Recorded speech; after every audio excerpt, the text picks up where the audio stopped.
In my university seminar, Scientific Ethics, at Arcadia University, we use ethical dilemmas as a modified case study approach in order to be able to study and examine areas of science and technology that are often associated with controversies. Now, the concept of using these ethical dilemmas is to not make a final decision, because in reality, there probably is no hard, correct, or incorrect answers to these questions.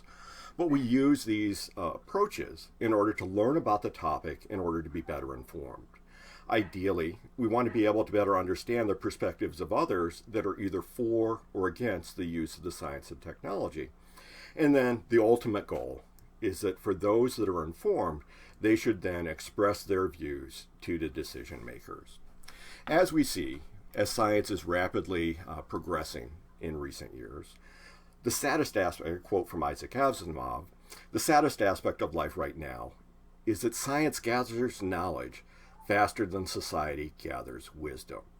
Basically, we're in a situation where science is able to come up with things that we as society have no idea how to use or how to implement. Are there areas in science that are so dangerous that the information shouldn't be researched because of the potential for misuse?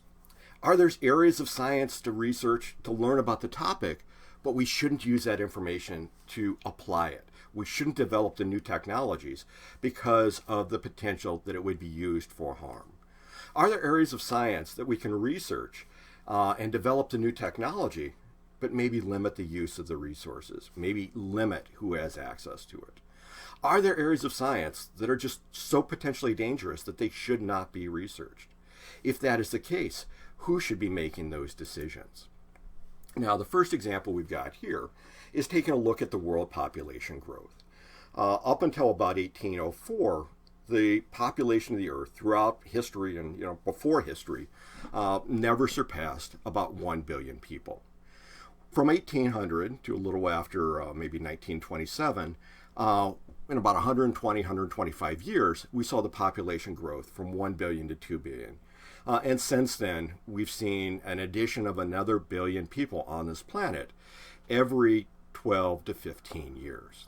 Now, this was identified by a problem by Malthus, an 18th century economist, that basically presented a problem that we could have exponential population growth, but arithmetic or a linear increase in the food supply, indicating that potentially at some point in the future, the world's population would exceed the amount of resources that are available to them. Now, technology has both caused this problem and helped alleviate this problem. If we look at what's occurring in the 1800s to 1900s, we're seeing industrialization. We're seeing the use of commercial fertilizers, which has allowed for greater productivity and for the ability of the population to move into urban centers and away from kind of agricultural kind of support of the community. And this has continued because we've seen more recently the development of hybrid crops, industrialized farming, fertilizers, mechanized farm equipment that has potentially allowed us to push off this problem for an extended period of time because we've continued to have I don't want to say in reality, but we got limited resources, but for many of us, we don't see the impact of those limited resources. Now, what are some of the current effects? Not even looking forward at an area where the world's population exceeds the resources that are available, but right now, with this large population, we're seeing that about 1 in 4 people on the planet are food insecure, that they don't have enough to eat. Compounding that problem is an unequal distribution of resources. While 1 in 4 people on the planet are food insecure, about 1 in 8 people are obese, having access to excess nutrients. Now, we can look at other things as well. About 1 in 9 people don't have access to clean water. 1 in 4 people don't have access to adequate sanitation. And this contributes to many impacts, again, this differential distribution of resources that large population, about 10% of the population of the planet, is living in extreme poverty. And this contributes to a decreased life expectancy. Now, while the global planet life expectancy has increased, we can see that the countries range from developing countries of about 53 years of age for the lifespan up to advanced developed countries where that may be 85 years. So an incredible disparity in the life expectancy depending upon where an individual is living and the resources that they have available to them. Now, we've seen in history that wars have often been fought to secure resources. Now, in a war, it has an effect that it decreases the population, it kills combatants, but in reality, we see lots of civilian casualties, either as a direct effect of the armed conflict or an indirect effect because of the destruction of the infrastructure, disruption of services, and contributing to the development of disease, famine, and suffering. So one option to deal with this unequal distribution of resources and the fact that we have, large amounts of the population that don't have adequate food, don't have adequate water supplies, don't have access to clean sanitation, we can go through and attempt to redistribute the resources. And we've seen that at various times throughout history. The Berlin airlift in a little over a year delivered 2.3 million tons of cargo to West Berlin. Now keep in mind that that's an area of about 185 square miles, just maybe 25% larger than Philadelphia, a little less than half the size of New York City. What are we going to do when we're talking about entire countries, when we're talking about entire large regions? We can make these relief efforts in terms of natural disasters or famines, but how do you keep these airlifts going indefinitely? How do you determine that you're going to get the resources to everyone that needs it, not just to those that are near an airport that is capable of receiving these airlifted supplies? Now, in order to try to address this growth in the population, we've seen a variety of strategies that have occurred in the recent past. One example of this, a government policy, is China's one-child policy that attempted to slow the population growth for about 35 years, from about 1980 to about 2015. Now, this was a continuation of a previous policy that had already started showing a decrease in the population growth, but the one-child policy had very severe and lasting effects on the population dynamics within China. There was a desire for male children, especially in rural agricultural areas, and because of that, we saw selected abortion and infanticide occurring, so that now, after about 35 years of this policy, there's a skewing of the population. It's estimated that during this period of time, the China's one-child policy, that there were about 120 boys born for every 100 girls born. And this has contributed to a surplus of about 20 to 40 million men within China. Other attempts have used non-governmental organizations, either with independent funding or in some cases with government funding, have attempted to use public information campaigns to emphasize the importance of public health initiatives, but it also shows the need for a comprehensive strategy. It's not just information that's going to solve this problem. There needs to be access to things like birth control, access to family planning information, access to greater ideas about what's going to be going on with the difference between a small family and a large family. Now, we have this problem of overpopulation looming in front of us. What are we going to do about it? Can we stick our heads in the sand and say, hopefully a solution will miraculously appear at some point in the future? But is anybody working on it to come up with a solution right now? Is it enough to assume that something will happen in the future that will solve this problem? Because, we can argue, especially in developed nations like the United States, things haven't fallen apart completely. It's not completely devastating at this point. Or have they? We're looking at a world population where about 1 in 4 people are food insecure. 1 in 9 people are going without access to clean water. 1 in 10 people are in extreme poverty. So perhaps we're already at the point where this overpopulation or the population growth is contributing to problems, but we're just not seeing it. We're just not realizing it. So what are some options that we could pursue? For some people, there's a goal to pursue the natural order. We're seeing a rise in a desire to kind of move against modern medicine, anti-vaccination movements that don't want to vaccinate against certain diseases. We're seeing that in measles previously. We're seeing that with the COVID-19 vaccine right now. In nature, if you have overpopulation, you see kind of ecological disruption, disruption of the balance between predator and prey, very devastating effects, generally resulting in death of individuals through either starvation or disease. If we pursue this natural order of things, we would be going back to a time like the Black Death in the mid-1300s, where the European population lost about 30% of their citizens during that time. Paris lost a half of 100,000. Venice lost 60% of their population. If we look at many of the factors associated with this population growth, these public health initiatives have doubled the lifespan over the last 200 years, from about 35 years to about 80 years kind of overall. And they've done that primarily through controlling infectious diseases and providing access to modern medicine. So in terms of vaccinations work great for minimizing the impact of diseases.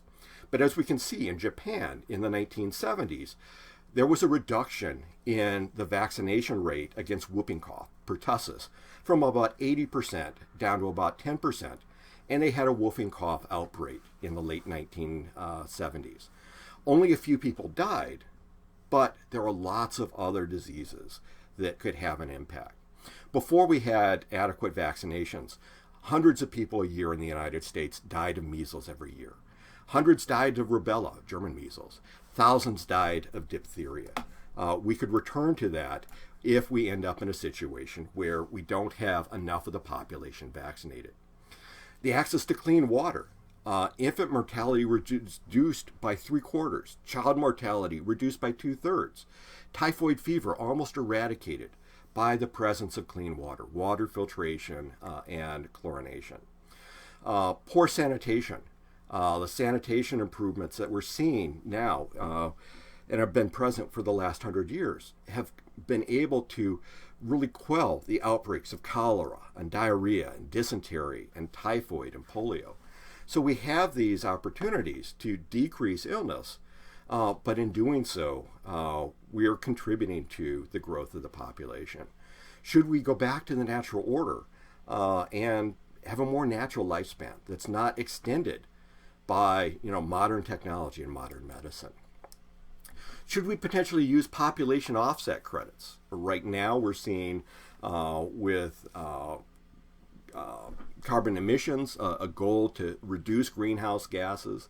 And so in many cases, companies that have made good efforts at reducing their emissions are faced with the proposition of having to expend a lot of money to make it even better. So what they do is they buy carbon offset certificates and they improve other areas. They provide money for the reduction of emissions in other areas. And so potentially you would pay money and people would plant trees, or you would pay money and they would put scrubbers onto factory towers to reduce the amount of greenhouse gases that are being emitted. How would this work if we were to use population offset credits? Do they apply to an individual so that you would get a government subsidy, or you would get some type of benefit for a decision not to have children or to decrease the number of children you have?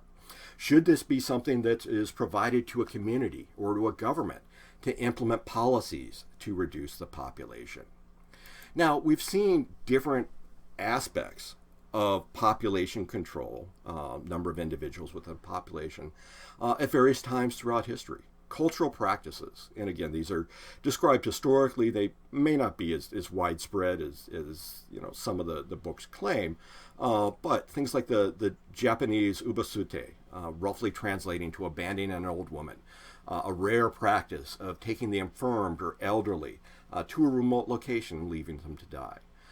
the Redistribution, and I apologize for mispronouncing this, the Scandinavian for kin or clan prepuces, where the elderly would either throw themselves or were thrown to their deaths when they were no longer contributing to the community and they were forming some type of draw on resources. They weren't contributing and making it risky for the rest of the population. Other societies have looked at practices like this at some point in their future. Should we look at sterilization by choice or potentially by coercion? Many people voluntarily decide to undergo like a vasectomy or some other type of sterilization process after they've had the desired number of children. But potentially, could this be enforced? Could this be a situation where, once you've had, a prerequisite number of children, it's mandatory that you become sterilized? And you could argue, what's the basis for this? But then again, about 100 years ago, in 1907, extending up into the 1970s, there were laws on the books in which it was acceptable to sterilize criminals, sterilize people with mental conditions, to sterilize the poor, with this idea that they were deemed unfit to procreate. And the Buck versus Bell Supreme Court decision found it upholding the state's right to do this. And it's estimated that about 70,000 Americans were forcibly sterilized during this period of time. Now, if we were to go to some type of policy like this, are there going to be exceptions? Is there the potential to, pay, some type of a penalty or pay some type of premium to have additional children? Now, if we do that, it's going to favor the rich. So, maybe that's not the right way to go. What do we do with indigenous populations that are at risk of dying out already? What are we going to do to protect their heritage? We need to be able to sustain them. How do we do this? Where a one-size-fits-all policy on population growth may not be the appropriate response or approach for small populations. Can we take a look at euthanasia by choice or potentially associated with incentives? If we take a look at it, euthanasia is basically to reduce suffering of a patient with a terminal disease or a terminal condition. But what about a person that is chronic starvation, a disease, because of the situation where they're in? It seems extreme, and it is extreme, but are there historical precedents? Are there historical references for that? Some of the examples we talked about on the previous slide with sinicide, they talked about perhaps anecdotal, but celebrations or feasts and blessings prior to the death of the older individual. Is that something that is potentially to be looked at in the future? It was dystopian in fictional novels, movies, taking a look at dealing with the surplus population in some way like that. Is there, and again, taking it to a very far extreme, but let's have the conversation and figure out, probably not pursue the extreme response, but what are the things that could be? Perhaps provide, not a celebration or a feast, but provide, a financial incentive. The wish-granting organizations will generally do about $10,000 in the granting of a wish. How about, if we provide that as an incentive to somebody that is going to pursue this euthanasia? And again, controversial. I'm not proposing this. They would have that feast. They would have the celebration. They would, have this massive incentive. $10,000 when you're talking about a large percentage of the population living on $1.90 per person per day. Is it something that you would give them the $10,000 and they would use that money after they're gone to support their family? If we had a policy like this, is it highly coercive to those in a lower socioeconomic situation? How do we do this so that it becomes fair and equitable? Now, we think that this is going to be really far-fetched, and it is. I'm stretching the boundaries here. But what happened during the Civil War? During the Civil War, they had a draft to provide soldiers to fight for both the North and the South. But there were caveats. There were exceptions that were available. A person could pay for a substitute, roughly $300 at the time, about $5,000 today, to get an exemption. They could hire somebody to take their place on the draft. They would basically say, hey, this person is going to come and take my place. Is that ethical? Is that something that we should be thinking about? The Civil War was a highly deadly war. It affected 2.5% of the population. In today's numbers, that would be about 8 million people dying during that period of time. The odds of not surviving in the Civil War, either through armed conflict or starvation or disease associated with the war effort, was about 1 in 4. And so there was about a 25% chance that if you were a substitute for somebody, you were going to die in their place. Is that ethical? Is that ethical to apply to a situation of population growth? So we're in a situation where the data is pretty clear. We're adding about 1 billion people every 10 to 12 to 15 years. We're projecting that it's going to slow at some point in the future, but that's a projection. We're not sure that that's actually going to be occurring. How is it that we're going to resolve this population problem? Is this something that is important? So if we think about this, and the whole concept with these ethical dilemmas in science is that we're often going to end up with more questions than answers. Is this a serious problem that needs to be addressed? If it needs to be addressed, when? Are we going to do it now? Some point in the near future? Or kick it down the lane? Assume somebody's going to deal with it at some point in the future. Who should be making the decisions on what solution or solutions we're going to implement? What information are those decision makers looking for? What are they using in order to make an informed decision? And then finally, what are your own views on a potential solution? And what are you going to do about it? Are you going to contact, your decision makers? Are you going to make, choices in your life, your own personal lives that are going to impact on this problem? Thank you, and have a great day.